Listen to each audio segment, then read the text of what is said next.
Radhika recording studio Saharsa. Music by Mukesh Sharma.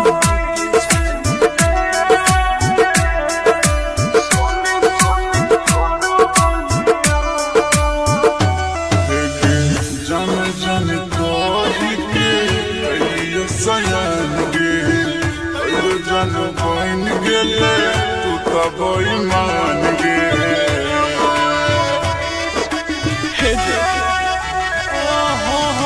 समझ के दिलवा के बात रे माई बाप के चलते छूट गेल साथ रे। जइबो पागल खाना में लोग पगले कहै छौ पागल खाना में लोग पगले कहै छौ फिर सुनी सुनी तोर बोलिया हमर दिलवा रोई छै रे। सुनी सुनी तोर बोलिया हमर दिलवा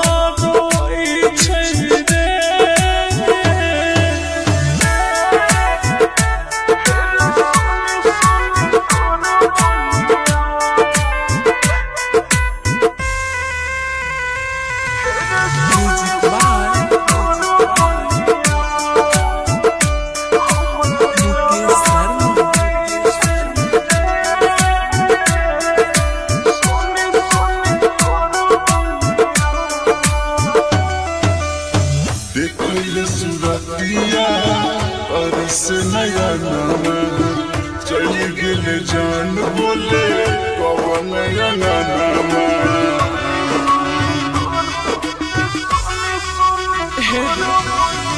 तोरे संग बिताला हमर बचपन रे इतने दिना संग रहो किसान रे।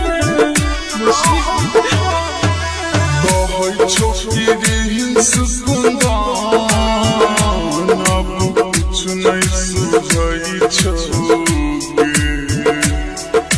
कहै छौ विकास सची अब कुछ नहीं सुझै